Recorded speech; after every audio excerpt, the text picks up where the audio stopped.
उम्मीदवार असम्बली हल्का LA 3 चौधरी मोइज मजीद ने बनहुरमा वलीआबाद में अपनी मदद आप के तहत मुकम्मल होने वाली रोड की इफ्तिताही तकरीब में शिरकत की। चौधरी मोइज मजीद ने रोड का इफ्तिताह करते हुए कहा कि जिन लोगों को आपने इक्तदार के ऐवानों में भेजा है वो लोग काम नहीं कर रहे। ये रोड मुकम्मल करना यहाँ से मुंतखब नुमाइंदों का काम था, लेकिन ये आप लोगों को अपनी मदद आप तामीर करनी पड़ी।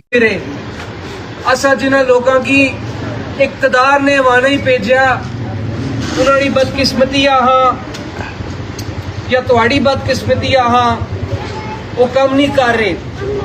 15 तो 16 साल हो गए, एक निक्का जा रोड ना एरिया है, इसने कोई रहनुमाई करो, कोई मदद करो, ये ऐसा कम करना।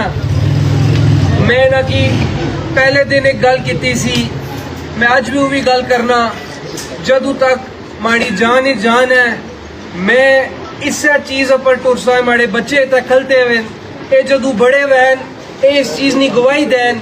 उम्मीदवार असम्बली ने कहा कि मेरा भाई हल्का 2 का चौकीदार है, आप जाकर देखें कि मेरे भाई ने मोरूसी सियासत को बदल दिया है। मेरे भाई ने चौकीदार बन के दिन रात अवाम की खिदमत की है। उन्होंने कहा कि इज्जत जिल्लत मेरे रब के हाथ में है, मैं इक़्तिदार में आऊँ या ना आऊँ आपके हालात बेहतर करने के लिए कोशिश करता रहूंगा। उसामा हिजर, JK न्यूज़, मीरपुर, आजाद कश्मीर।